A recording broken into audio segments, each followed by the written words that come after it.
Allah seakan menunda apa yang menjadi hak Anda, bukan ingin menunda dan membiarkan Anda tidak mendapatkan sesuatu, tapi ingin memberikan semua nikmat secara sempurna. Kalau antum sehari berusaha, nggak dapat apa-apa, tapi bukankah pada saat itu doa antum akan bertambah?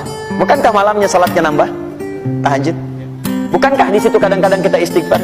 Teman-teman, bukankah istighfar menggugurkan dosa? Bukankah berdoa menambah harapan? Bukankah tahajud menambah pahala lagi? Kadang-kadang yang diinginkan oleh Allah pertama kali bukan dunia dulu. Ketika Allah mencintai seorang hamba, Dia akan berikan pahala akhirat dulu. Karena dunia itu sifatnya sementara.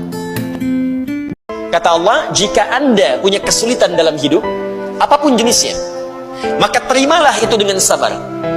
Lalu mintakan solusinya kepada Allah. Logika sederhananya begini.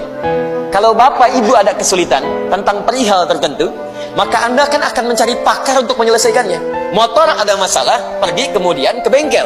Fisik ada masalah, pergi ke dokter. Sekarang hidup kita punya masalah, maka yang bisa menyelesaikan semua itu kita harus datang kepadanya.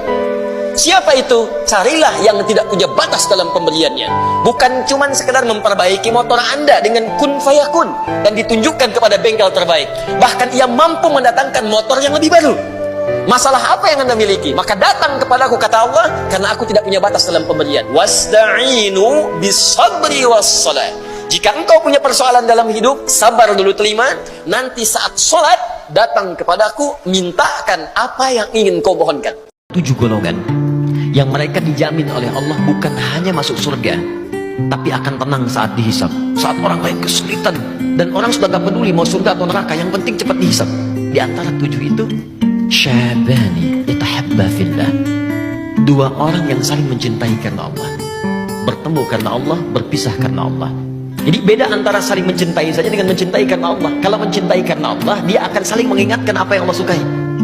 Misal Anda punya kawan misalnya kan, Anda katakan, "Ukhti, ya saudariku, yuk malam tahajud yuk. Mudah-mudahan dengan tahajud kita bersama masuk surga lewat pintu tahajud. Ukhti, ayo berhijab yuk, aku takut berpisah dengan kamu di surga. Ukhti, baca Quran yuk." Begitu Anda terbiasa demikian dan Anda mengingatkan, yuk kita jauhi maksiat, kita pertahankan ya. Kalau satu di antara kita wafat duluan, kita saling doakan ya. Yang seperti itu bahkan langsung disebut di hadis yang lain, kalau dia dihisab duluan kemudian masuk ke surga dan dia belum menemukan kawannya, maka dia akan berkata, "Ya Allah, saya di dunia bersama si fulannya, saya di dunia bersama si fulan. Mohon ya Allah dengan segala kemuliaan-Mu, jadikan saya bergandengan tangan dengannya masuk ke surga." Riwayatnya sahih. Kebanyakan orang yang sholat, ketika mengucapkan kalimat itu di era kekinian, itu semua bacaannya tidak bersumber dalam jiwanya, cuman di lisan aja gitu. Coba tanyakan pada diri Anda ketika sholat, masuk nggak bacaan itu ke hati Anda? Dibaca nggak dengan sepenuh jiwa? Jangan-jangan cuma takbir Allahu Akbar, tapi nggak nyampe ke jiwa. Beda kalau nyampe ke jiwa, Bu. Pak, Abu Bakar tuh sampai gemetaran mengucapkan itu. Allahu Akbar, lisan berkata Allah Maha Besar, pikiran menerjemahkan Allah yang paling agung, hati mengatakan, "Ya Allah, aku mengucapkan Kau yang paling besar. Aku takut setiap hari mengucapkan Kau yang paling besar, tapi aku selalu merasa paling besar dibandingkan orang lain. Sombong dengan orang lain, merasa angkuh, yang paling hebat dibandingkan yang lainnya, merasa yang paling tinggi. Sementara setiap hari aku katakan Kau yang paling besar."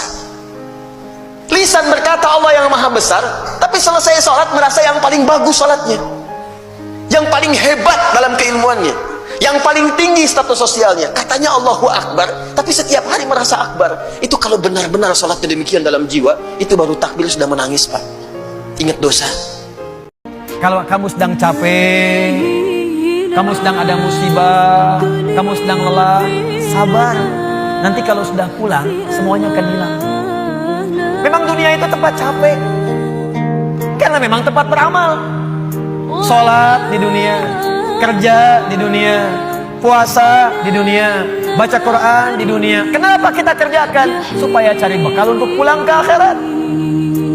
Nanti kata Allah, kalau sudah pulang semuanya akan hilang. Ini tenang aja teman-teman. Capek cuma sebentar, capek cuma sebentar. Allah, gak apa-apa. Namanya juga dunia. Dunia itu memang tempat capek. Kalau nggak mau capek, ya pulang.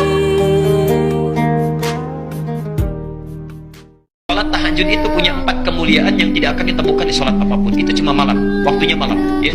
1, Allah menjamin akan mengangkat karir pekerjaannya, ditempatkan di tempat terbaik. Yang kedua, cara dia bekerja, beribadah, beraktivitas dibimbing supaya mudah. Yang ketiga, kalau ada kesulitan dibimbing supaya keluar dengan lancar. Yang keempat, kalau sedang bekerja diganggu orang, ada yang mau menyingkirkan, menyungkurkan, menyudutkan, Masya Allah, Allah langsung yang tolong tanpa perantara.